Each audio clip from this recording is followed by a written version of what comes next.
A'udzubillahi minasyaitonirrajim. Bismillahirrahmanirrahim. Alhamdulillahirabbil alamin wassalatu wassalamu ala Rasulillah wa ala alihi wa sahbihi ajma'in.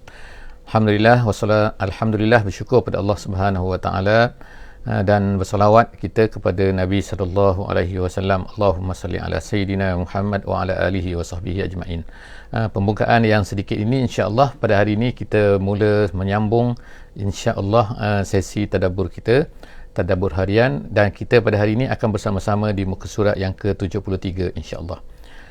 Dalam muka surat ini kita akan bersama-sama dalam surah Al-Imran daripada ayat 174 sehingga ayat 180 surah Al-Imran, dan kita sebenarnya telah mula menghampiri kepada muka surat yang terakhir daripada surah Al-Imran. Hari ini 24 hari bulan Zulkaidah tahun 1442 Hijriah bersamaan dengan 5 hari bulan Julai tahun 2021. Hari ini hari Isnin. Insya-Allah moga-moga Allah Subhanahu Wa Taala akan memberi terus kepada kita semangat yang kuat insya-Allah untuk bersama-sama dan untuk mendalami, memahami hanya sedikit saja daripada apa yang kita mampu. Hanya 30 minit insya-Allah, lebih kurang kita akan bersama-sama dalam sesi tadabbur. Jadi insya-Allah saya akan mulakan sedikit pagi ni dengan sedikit bacaan tilawah sedikit insya-Allah untuk kita memberkati majlis sesi kita pada pagi ini. A'udzubillahi minasyaitonirrajim. Bismillahirrahmanirrahim. Fanqalabu bini'matin minallahi wa fadl lam yamsashum su' wattaba'u ridwanallah wallahu zu fadlin azim. Sadaqallahul azim. Alhamdulillah, kita masih lagi bersama dalam peperangan Uhud, iaitu kisah yang berlaku sepanjang peperangan Uhud dan juga kisah-kisah yang berlaku sama ada sebelum daripada peperangan Uhud sikit ataupun selepas daripada itu sedikit. Jadi kita akan lihat pada hari ini sambungan ayat yang kita baca pada hari ini adalah merupakan sambungan daripada apa yang telah kita baca sebelum daripada ni, iaitu muka surat 72. Dalam muka surat 72 kita tengok ayat yang terakhir dalam muka surat tersebut, ayat yang terakhir iaitu ayat 173. Allah Subhanahu Wa Taala menyebutkan allazina qala lahumun nasu innan nasa qad jama'u lakum fakhshawhum. Jadi apa yang kita insya-Allah masih ingat insya-Allah iaitu selepas daripada peperangan Uhud ini terdapat satu peperangan lagi iaitu Hamra'ul Asad. Selepas daripada itu ada satu lagi peperangan yang disebutkan oleh Allah Subhanahu Wa Taala di sini, iaitu peperangan yang dinamakan sebagai Badar Al-Mau'id. Bukan Badar yang pertama, bukan Badar Al-Kubra, tapi dikatakan namanya adalah Badar Al-Mau'id ataupun Badar Al-Thaniyah, ataupun disebutkan juga sebagai Badar As-Sughra ataupun Badar Al-Mau'ad. Jadi apakah cerita ini? Iaitu Nabi sallallahu alaihi wasallam seolah-olah macam berjanji dengan sebab Abu Sufyan ni tak puas hati, kita sebutkan Abu Sufyan tak puas hati dengan apa yang berlaku dalam peperangan Uhud ni. Jadi mereka nak datang kembali, tapi lepas tu kembali semua takut apabila Nabi sallallahu alaihi wasallam keluar daripada Madinah tu selepas perang Uhud. Jadi mereka rasa mereka dah habiskan, rupanya tak habiskan. Jadi mereka janji nak perang lagi tahun depan tu. Jadi datanglah mereka dengan dikatakan tentera mereka lebih kurang 2,000 orang. Jadi mereka pun datang menuju ke Madinah. Tapi Nabi SAW pun keluarlah daripada Madinah Al-Munawwarah menuju ke Badar. Jadi pertemuan mereka dijanjikan di Badar. Jadi Nabi SAW, perkara ni dikatakan berlaku dalam riwayat mengatakan berlaku pada bulan Sya'ban. Bulan Sya'ban tahun yang keempat. Perang Uhud tadi tahun yang ketiga. Tahun yang keempat iaitu dalam bulan Sya'ban, maka Nabi SAW pun keluarlah dengan lebih daripada 1,000 orang tentera, dengan dikatakan pada masa itu ada 8 ekor kuda. Jadi mereka datang dan menunggu selama lebih kurang 8 hari. Mereka menunggu di mana? Di Badar. Tapi tak datang-datang. Abu Sufyan ini datang separuh jalan, dia takut. Dia naik takut, dia rasa tak berpadan, tak berbaloi, tak macam inilah. Akhirnya dia patah balik ke Mekah. Jadi Nabi SAW ni menunggu di sini, menunggu di Badar. Dan pada masa itu ada pasar. Pasar maknanya orang Arab datanglah, semua orang Arab semua datang ke Badar pada masa itu untuk membeli belah dan sebagainya. Dan Abu Sufyan ini dia takut nak datang, tapi dia telah menghantar seorang yang bernama Nu'aim bin Mas'ud Al-Asja'i. Nu'aim bin Mas'ud Al-Asja'i ini kita akan dengar nama dia selepas daripada ni, iaitu dia ni dalam peperangan Khandaq selepas tahun yang kelima, dia dah masuk Islam. Tapi pada masa ni dia masih kufur lagi. Jadi dia telah datanglah, konon-kononnya datang untuk menakut-nakutkan orang Islam pada masa itu. Jadi dia kata, tentera ni hebat, tentera macam ni, Abu Sufyan ni hebat, dia kata. Jadi konon-konon dia nak menakutkan lah, tapi Allah Subhanahu Wa Taala sebut sini tak takut. Orang Islam tak takut kan, apa semua cerita tu kan. Jadi Allah Subhanahu Wa Taala sebut kat sini, mereka pun selepas daripada menunggu 8 hari di Badar ni, dah ada pasar, jadi orang Islam pun berjual beli dan sebagainya, dan mereka dapat untung sekali ganda. Jadi inilah Allah Ta'ala sebut dalam ayat yang akan kita baca pada pagi ini, iaitu ayat yang ke-174 daripada surah Al-Imran. Jadi Allah Ta'ala kata, fanqalabu bini'matin minallah. Mereka pun baliklah, balik semula ke Mekah, raja'u, balik, minta maaf, bukan ke Mekah, ke Madinah Al-Munawwarah. Mereka baliklah semua ke Mekah, ke Madinah bini'matin minallah, dengan membawa nikmat daripada Allah, iaitu peperangan tak berlaku pun, tapi dapat harta, dapat hasil jualan, dapat macam-macam lagi keuntungan daripada tu, wa fadlim, dan juga mendapat kurniaan daripada Allah Subhanahu Wa Taala. Wa lam yamsashum su, Allah Taala kata tak terkena apa-apa su pun pada mereka. Maknanya peperangan tak berlaku, luka tak ada dan sebagainya. Mereka, maknanya Masya Allah kan, mereka mendapat anugerah daripada Allah Subhanahu Wa Taala. Wattaba'u ridwanallah, dan mereka itu mengikut ridwanallah, iaitu mendapat pahala daripada Allah Subhanahu Wa Taala kerana mengikut arahan daripada Nabi sallallahu alaihi wasallam. Nabi ajak mereka keluar, jadi mereka keluar, Masya Allah kan. Jadi sebab itulah mereka ni, Allah nak kata mereka ni wattaba'u ridwanallah, mengikut keredaan Allah Subhanahu Wa Taala. Kemudian wallahu zu fadlin azim, Allah Taala kata dia mempunyai kurniaan yang besar. Maknanya kalau dia nak beri kepada kita, maknanya dia boleh beri kepada kita kan. Kalau Allah Ta'ala tak nak berlaku peperangan, boleh Allah Ta'ala tak berikan peperangan, tetapi berlaku keuntungan pula yang besar kan, sebagaimana yang berlaku dalam Badar As-Sughra ataupun Badar As-Thaniyah, dalam peristiwa ini, sebagaimana ayat yang kita baca, ayat 174 sebentar tadi. Sekarang kita pergi pula kepada ayat 175. Allah Subhanahu Wa Ta'ala kata, innama zalikumus syaitan, innama zalikum syaitan, sesungguhnya itulah tu apa, itulah merefer kepada ayat 173 sebelum daripada ni, iaitu apa, ayat 173 mengatakan bahawa iaitu yang orang Quraisy itu dia menghantar Nu'aim bin Mas'ud tadi tu untuk menakut-nakutkan tu. Jadi Allah Ta'ala kata innama zalikum syaitan yukhawwifu awliya'ahu, yang mana syaitan itu, syaitan sebenarnya tu kan, ada yang kata itulah syaitannya Nu'aim bin Mas'ud pada masa itulah kan, sebab dia kufur lagi pada masa itu. Ataupun yang kata itu adalah merupakan ganti kepada syaitan, wakil kepada syaitan. Syaitan sebenarnya nak menakut-nakutkan, jadi dia hantarkan seorang seorang melalui manusia lah kan, iaitu Nu'aim bin Mas'ud tadi tu, menakut-nakutkan. Yukhawwifu, Allah Ta'ala kata yukhawwifu awliya'ahu, untuk menakut-nakutkan dengan tentera. Awliya itu maksudnya tentera Abu Sufyan tu. Jadi nak menakutkan orang Islam, jaga tu tentera tu, hebat mereka ni, Allah hebat mereka, tentera besar, konon-kononnya menakut-nakutkan. Kemudian fala takhafuhum, Allah Ta'ala kata jangan takut pada mereka, wa khafun, dan takutlah kepada aku. Takut pada aku maknanya iaitu dengan takutlah jika sekiranya kamu ini meninggalkan suruhan Allah Subhanahu Wa Ta'ala. In kuntum mu'minin, kalau kamu beriman, takut pada aku. Kita tengok kan ayat ni, maknanya kan Allah Subhanahu Wa Taala ceritakan tentang peperangan Uhud, tentang apa yang berlaku selepas daripada tu, iaitu peperangan Badar Al-Sughra. Jadi kita tengok ayat tu adalah khusus lah kalau ikut lah, tetapi kita boleh bacakan, bila kita baca ayat-ayat ni, kita akan tengok bahawa dia adalah umum. Jangan takut pada syaitan. Syaitan ni memang kerja dia menakut-nakutkan kita kan. Dan memanglah dalam kehidupan kita pun dia akan menakut-nakutkan, dia akan buat macam ni. Jadi semua perasaan yang takut kepada manusia, takut kepada makhluk, takut kepada dunia, takut kepada apa-apa, itu sebenarnya adalah daripada syaitan.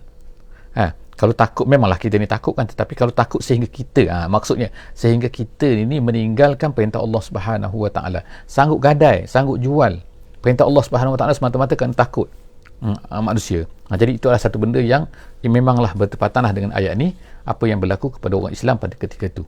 Jadi seterusnya Allah Subhanahu Wa Taala kata, wala yahzunkal ladzina yusari'una fil kufri, wahai Muhammad, wala yahzunkal ladzina yusari'un, orang-orang yang bersegera kepada kekufuran ini. Bersegera kepada kekufuran ni siapa? Dia sama ada mungkin orang munafik ataupun orang-orang Mekah tu kan, orang-orang Mekah yang memang suka sangat kepada kekufuran, yang memang nampak tak nak jadi Allah Subhanahu Taala kata wala yahzunka, jangan kamu sedih. Maksud jangan kamu sedih ni ialah artinya ialah jangan kamu hirau sangat dengan kekufuran mereka tu, dan janganlah kemenangan mereka juga kemenangan mereka dalam peperangan Uhud lah kan. Ini cerita kan refer, kalau lah kita tengok lah sebagai contohnya, kita tengok orang kafir ni menang, orang kafir ni hebat, orang kafir ni gini kan. Of course kita diminta oleh Allah Subhanahu Taala untuk berusaha kan, untuk jadi hebat. Tetapi kalau kita melihat mereka ni mendapat kehebatan, mereka mendapat begini kemenangan dan sebagainya, jadi Allah SWT bagi warning kepada kita, jangan kamu rasa sedih dengan sebab kemenangan mereka, dengan sebab ramainya mereka, dengan sebab hebatnya mereka. Allah Ta'ala kata innahum lan yadurrullaha syai'a, mereka ni tak akan dapat memberi mudarat kepada Allah. Maksudnya mereka ni walaupun hebat mana pun mereka, takkan efek Allah Ta'ala. Takkan rasa macam Allah ni hina ke, Allah ni dah kalah ke, tak. Jangan kan. Allah Ta'ala kata lan tidak selama-lamanya, lan yadurrullah, mereka tak akan dapat memberi mudarat kepada Allah Subhanahu Wa Taala, tak akan memberi efek kepada Allah Subhanahu Wa Taala syai'an, sikit pun, 1 sen, 10 sen, 1 atom pun tak ada efek apa-apa pun. Dalam satu hadis yang lain Nabi SAW berkata menyebutkan bahawa kalaulah semua manusia atas dunia ni kan sejahat-jahat, maknanya dalam keadaan yang sejahat, paling jahat dia kan dengan manusia. Siapa? Ala makna afjari qalbi wahidin minkum, maknanya orang yang paling jahat. Kalau kita katalah Firaun dah paling jahat, katakan Firaun paling jahat. Jadi semua orang tu Firaun semua atas dunia ni, katakan adakah dia mengefek kepada Allah? Tak. Allah Ta'ala kata dia tidak memudarat langsung pada Allah. Jadi artinya makhluk ni tak dapat memberi mudarat kepada Allah. Jadi oleh kerana itu janganlah kamu sedih, janganlah kamu takut, janganlah kamu ni peduli sangat.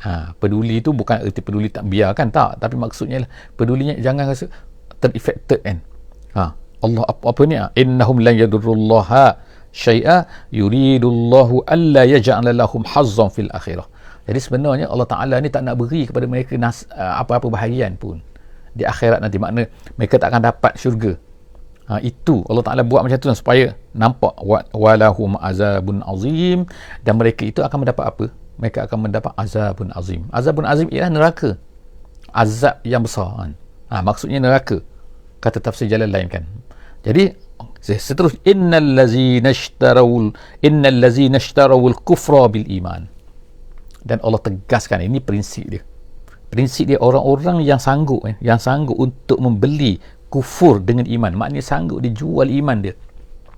Orang munafik ke sekarang ni offer depan dia ada kan iman Islam dan juga ini kufur, tapi mereka sanggup kan, mereka beli kufur tu dengan iman, sedangkan depan mata mereka dah ada Nabi Muhammad SAW dah cerita semua kan, tapi mereka nak benda tu. Allah Ta'ala kata apa kan, lam yadurrullaha syai'a. Sekali lagi Allah tegaskan. Takut kita ni kadang-kadang kan, takut terfikir kan, tak, orang kafir tu kan yang mereka ni kan ambil kekufuran, orang munafik yang ambil kekufuran, yang biarkan Islam ni kan, tak nak ambil Islam ada, tak nak ambil kan, nak biarkan Islam macam tu. Kita jangan rasa bahawa mereka ni akan dapat efek Allah Subhanahu Wa Taala. Tak, mereka tak akan dapat efek Allah Taala kan. Allah Taala kata ulang, kita tengok kan ayat 2 kali kan, maknanya nak menyatakan kesungguhan bahawa mereka tak efek Allah Ta'ala sedikit pun. Lan yadurrullaha syai'a walahum azabun alim. Yang tadi walahum azabun azim, sekarang walahum azabun alim. 2 kali kan, mana bagi mereka tu azab yang alim, azab yang menyakitkan, yang memedihkan. Yang tadi ayat azab yang besar iaitu neraka lah kan, dua-dua tu neraka. Jadi neraka Allah Ta'ala sebutkan neraka tu adalah azab dia besar, neraka tu azab dia adalah menyakitkan. Seterusnya kita tengok ayat seterusnya, ayat 178. Ayat 178. La yahsabanna allazina kafaru annama numli lahum khair li anfusihim. Allah sebut sini, ini perkara yang berkaitan dengan yang kita panggil dalam akidah dipanggil istidraj. Dipanggil istidraj. Jadi istidraj ni apa? Istidraj ni adalah kita katakan iaitu istidraj ni kalau siapa yang sedang mendengar sekarang tolong bagi respon sama ada suara okey tak okey. Jadi apa ni istidraj ni apa? Istidraj ni Allah Subhanahu Wa Taala berikan kepada orang-orang yang tidak beriman ataupun orang-orang yang ahli maksiat dengan kehebatan. Kita nampak dia hebat, kita nampak dia sehat, kita nampak dia apa ni kan, semua sekali nampak kadang-kadang perkara ni menyebabkan orang-orang mukmin ni dia kagum Dia rasa pelik kan. Dia pun nampak kufur, dia pun ahli maksiat tapi sihat je, tapi okey je, nampak macam kaya je, nampak macam dapat nikmat je. Kadang-kadang dia tu menyebabkan orang Islam tu rasa macam confused sikit kan. Dia makan affected. Jadi Allah SWT sebutkan kat sini kan. Allah Ta'ala sebutkan apa? Dia kata kan, wala yahsabanna. Ada dua qiraat di situ. Ada dua qiraat. Qiraat yang pertama ialah wala yahsabanna. Ada satu qiraat lagi ialah wala tahsabanna. Dengan tak, baca dengan tak. Tak tu makna, kalau tak tu makna jangan kamu makna. Kalau yahsabanna menyangka, makna dia menyangka, mereka menyangka kan. Jadi Allah SWT sebutkan sini wala tahsabanna atau wala yahsabanna, iaitu janganlah orang-orang kafir itu menyangka, ataupun janganlah kamu ini menyangka, gitu, janganlah kamu menyangka allazina kafaru annama numli lahum khair. Apabila kami numli, Allah Ta'ala kata numli tu kami, numli dengan nun, numli. Apabila kami numli tu maknanya imla', imla' ni maknanya memberi tempoh, numahil maknanya memberi tempoh. Apa memberi tempoh tu maksudnya ialah mereka ni tak mati-mati juga kan, ataupun mereka ni menang pula tu kan, tu numli ni. Allah Ta'ala berikan tempoh kepada mereka, memanjangkan umur mereka dengan memberi seolah-olah macam memberi kemenangan kepada mereka. Janganlah kamu sangka, Allah Ta'ala kata wala tahsabanna atau wala yahsabanna, janganlah orang kafir itu sangka bahawa annama numli lahum khairul li anfusihim, benda tu baik untuk mereka. Jangan kamu fikir bahawa dia tu baik untuk mereka. Jangan mereka pun sendiri fikir bahawa ianya adalah baik untuk mereka. Kalau kita fikir macam tu, satu kesalahan. Jadi Allah Ta'ala kata bukan dia tak baik untuk mereka. Innama numli lahum liyazdadu isma. Kenapa Allah Ta'ala ni habis tu memberi umur yang panjang pada mereka kadang-kadang tu kan. Kita tengok umur dia sampai 90, 100. Macam mana dia boleh hidup kan? Kadang-kadang dia tu ya Allah, minum kadang-kadang tu. Kadang-kadang dia tu adalah kufur kan. Atau kadang-kadang dia ni buatlah maksiat apa-apa tapi tengok-tengok umur panjang. Jangan kamu sangka bahawa itu adalah baik untuk mereka. Jaga kan. Allah Ta'ala kata innama numli lahum liyazdadu isma. Jadi sebab itulah kita ni kan dilarang. Kalau kita ni apa ni nak mati je kan. Wala yatamanna yanna ahadukum al-maut. Nabi kata janganlah kamu ni bercita-cita nak mati kan. Sebab apa? Kerana ada satu musibah yang terkena pada kamu. Tapi kita kena berdoa kepada Allah Subhanahu Wa Taala supaya Allah Taala ni kan, kalau umur panjang tu baik, maka berilah umur panjang. Kalau umur panjang tu tak baik, maka janganlah beri umur panjang pada kita kan. Jadi yang penting ialah kita berusaha untuk istighfar kepada Allah Subhanahu Wa Taala selalu dan menambahkan kebaikan kita kan. Jadi kita tak nak macam ni kan, iaitu panjang umur tapi liyazdadu isma. Rupa-rupanya apa? Untuk menambahkan dosa mereka kan. Walahum azabun muhin, dan bagi mereka itu azab yang muhin, azab yang menghinakan. Maka Allahu liyazaral mu'minina ala ma antum alaih hatta yamizal khabitha minat tayyib. Allah Ta'ala kata ni. Jadi mana Allah Ta'ala ni sebenarnya adalah sedang menceritakan ni apa yang berlaku dalam perang Uhud ni. Sebenarnya perang Uhud ni sangat menyedihkan orang mukmin lah kan. Jadi mereka rasa macam Allah, kenapalah berlaku macam ni, kenapa berlaku macam ni, kenapa berlaku. Jadi mereka pun sedih banyak. Sebab itulah Allah memberi hiburan, menceritakan macam-macam kepada orang-orang mukmin ni supaya mereka ni sedar, mereka ni ingat, mereka ni balik kan. Jadi Allah Ta'ala kata apa kan? Allah Ta'ala kata sini kan, maka Allahu liyazaral mu'minin. Allah Ta'ala tak akan biarkan orang mukmin itu, tak akan biarkan ala ma antum alaih, dalam keadaan macam tu saja. Maknanya Allah Ta'ala tak akan biarkan. Sebab apa? Apa yang keadaan macam tu saja? Sebab keadaan orang Islam tu pada masa tu, ni peperangan tahun yang ketiga kan. Tahun ketiga ni selepas daripada Badar tahun yang kedua, kemudian Uhud tahun yang ketiga.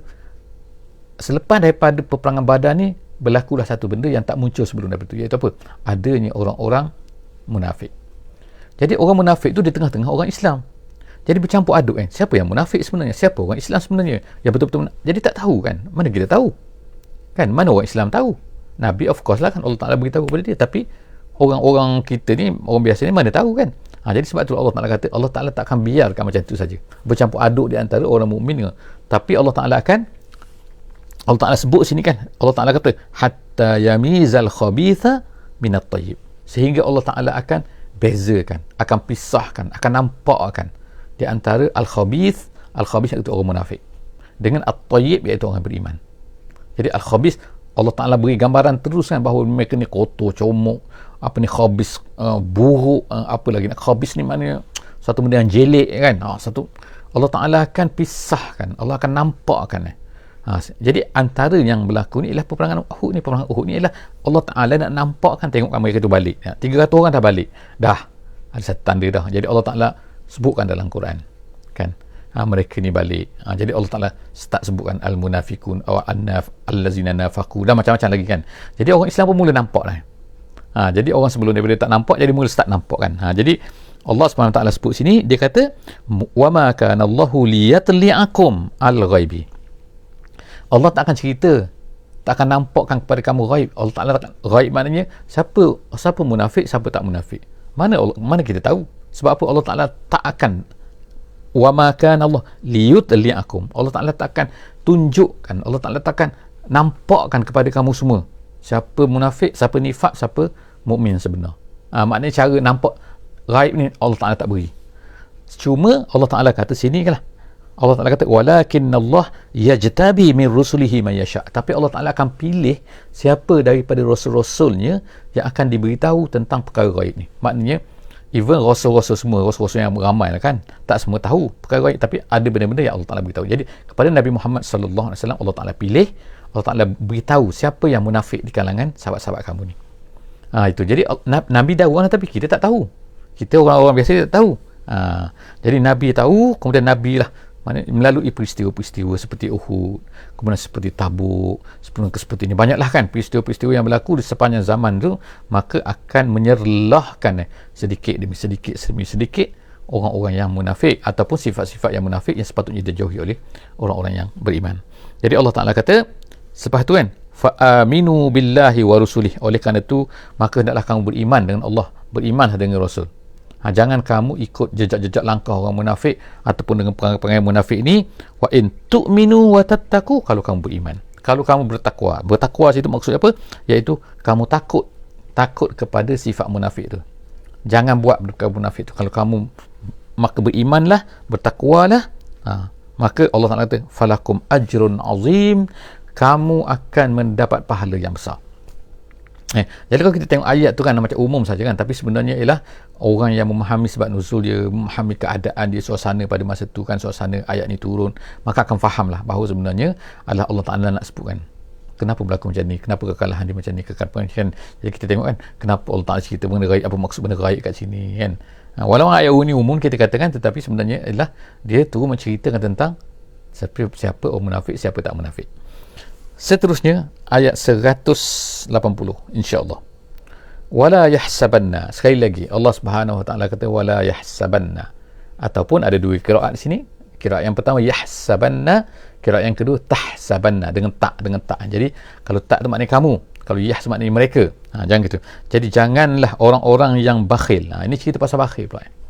Iaitu orang-orang yang Allah Taala berikan kurniaan kepada dia, Allah Taala beri harta kepada dia, Allah Ta'ala beri kemudahan kepada dia dalam hidup dia, jadi tiba-tiba mereka ni bakhil, mereka rasa sayang. Jadi Allah Ta'ala sekarang kutuk Allah Ta'ala marah kan kepada orang yang bakhil ni. Jadi Allah Ta'ala sebut sini wala yahsabanna allazina yabkhaluna bima atahumullahu min fadlih. Allah sebut sini Allah Ta'ala yang mengurniakan kurniaan. Atahum maknanya membawa datangkan kepada dia min fadlihi, daripada kurniaannya, kurniaan Allah Subhanahu Wa Taala. Allah Taala ni banyak kurniaan. Dia mempunyai kurniaan yang sangat banyak. Boleh dia nak beri pada siapa-siapa boleh. Tapi apabila dia beri pada seseorang, tiba-tiba orang tu bakhil. Kenapa dia bakhil? Orang tu bakhil kata, dia rasa bahawa bakhil tu baik untuk dia. Huwa khairul lahum. Dia rasa bakhil. Ya tadi tu ialah apa, tentang apa ni? Pasal tu dia umur panjang. Sekarang ni pasal bakhil pula. Orang yang bakhil tu, dia rasa bahawa kebakhilan tu baik. Memanglah dia nampak macam baik lah kan, sebab harta dia tak terpisah daripada dia. Setengah ulama kata ayat ni maksudnya ialah zakat. Maknanya tak nak bayar zakat. Maknanya zakat pun orang miskin, ataupun untuk infak umum, secara umumnya infak. dia rasa bila dia tak infak, bila dia rasa tak bayar zakat, dia rasa itulah baik untuk dia. Sebab apa? Harta dia tak terpisah daripada dia. Dia maknanya number banyak lah kan. Kalau tak nak beri zakat ni banyak juga kan, ratus-ratus fikir nak infak ni banyak juga kan, ratus-ratus habis kan. Jadi mungkin terfikir tu kan tak. Jadi sebab itulah Allah SWT sebut sini, Allah Ta'ala kata sini, iaitu apa, janganlah kamu sangka, janganlah mereka, orang-orang yang mereka ni, orang-orang yang bakhil ni, Allah Ta'ala dah beri kepada dia kekurniaan, dia rasa kebakhilan tu adalah huwa khairul lahum. Bahkan Allah Ta'ala kata apa? Bal huwa syarrul lahum. Bahkan itu adalah buruk untuk mereka. Sebenarnya buruk untuk mereka tu. Kadang-kadang kita ni sangka bahawa satu benda, tapi sepatutnya kita ni ialah merefer kepada Allah Subhanahu Wa Taala, merefer kepada ayat Allah, merefer kepada hadis. Kalau ayat Quran cakap macam tu, kalau Allah Taala menyuruh macam tu, artinya benda tu adalah kebaikan. Walaupun kadang-kadang kita tak nampak kebaikan pada benda tu. Tapi apabila Allah Taala suruh, kita yakin teruskan bahawa itu adalah baik. Walaupun kita tak nampak kebaikannya di mana, tapi bila Allah Taala suruh, dah confirm Allah suruh, maka itu adalah baik untuk kita. Jangan banyak fikir-fikir lagi kan. Makna fikir ini baik ya. Di mana baiknya saya tak nampak pun. Boleh kita mencari kebaikan, boleh kita mencari hikmah, tetapi jangan hikmah itu menyebabkan kita ni rasa kita ni lebih tahu daripada Allah. Tak nampak hikmah, kita pun tak nak buat. Sedangkan Allah Ta'ala bila suruh kita sesuatu benda, bila memerintahkan kita sesuatu benda, itu mesti ada kebaikan di situ. Jadi kita sebut sini, dia sebut di sini kan, janganlah orang-orang yang menginfak itu rasa itu adalah baik untuk mereka. Bal huwa syarrul lahum, sayutawwaquna ma bakhilu bihi yaumal qiyamah. Allah Ta'ala kata sayutawwaq ni artinya lah mengikat benda tu pada leher. Maknanya kan dia akan dibawa pada hari kiamat, sebagaimana disebut dalam hadis Nabi SAW. Benda-benda yang disayang sangat tu, benda-benda yang dia tak nak berpisah tu, Allah Ta'ala akan ikat dia pada leher dia pada hari kiamat. Ma bakhilu bihi yaumal qiyamah. Pada hari kiamat dia akan bawa benda tu. Maka Allah Ta'ala kata akhir Allah Ta'ala sebutkan walillahi mirasus samawati wal ardi. Nak beritahu ni, Allah Ta'ala beritahu kita ni kan, nak beritahu ni Allah Ta'ala lah yang miras. Miras ni kalau ikut kita bahasa Melayu, miras maknanya harta peninggalan kan, maknanya kan, iaitu Allah Ta'ala nak beri bagi Allah. Semuanya akan kita tak beri ke kita tak beri ke, dia adalah milik Allah Subhanahu Wa Ta'ala. Allah Ta'ala ni mempunyai miras yang banyak kan. Allah Ta'ala kata apa banyak tu, langit bumi, semua langit bumi milik dia. Maknanya kalau nak beri pada kita tak ada masalah pun kan. Cuma dia nak beri dengan hikmahnya kan.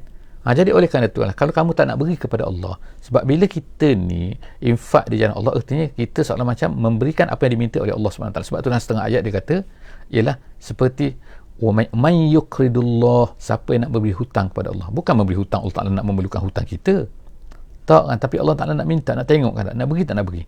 Jadi bila seorang tu tidak bakhil, dia infakkan harta dia fi sabilillah, artinya ialah dia telah memberikan sesuatu yang diminta oleh Allah Subhanahu Wa Taala. Ya Allah Taala tak perlu pun benda tu, tapi Allah nak tengok kita ni bila diberi sesuatu benda macam harta, pinjaman, harta Allah Taala beri pada kita. Jadi Allah Taala nak tengok sekian yang diberi pinjam ni, nak beri tak nak beri balik kan. Bila Allah Taala nak minta, tiba-tiba kita tak minta. Jadi Allah Ta'ala katakan Allahu miras, langit bumi ni itu milik Allah kan. Walillahi mirasus samawati wal ard wallahu bima ta'maluna khabir. Sekarang apa yang kamu buat Allah Ta'ala khabir. Jadi di situ ada dua bacaan, situ ta'maluna ataupun ya'maluna. Sebagaimana yahsabuna, tahsabuna, maka dia akan, kalau sana tahsabu, kalau sini juga ta'malun. Kalau sana yahsabun, sini adalah gitu kan. Ataupun dua-dua boleh kan. Ada ulama kata ini itu adalah kiraat. Maka jangan kamu sangka bahawa Allah Ta'ala tak tahu apa yang kita semua lakukan. Jadi setakat itulah saja insya-Allah tadabbur kita hari ini, muka surat 73. Jadi insya-Allah kita akan jumpa lagi di muka surat 74 insya-Allah. Aqulu qawli hadza wa astaghfirullahal azim li wa lakum wa billahi taufiq wal hidayah. Assalamualaikum warahmatullahi wabarakatuh.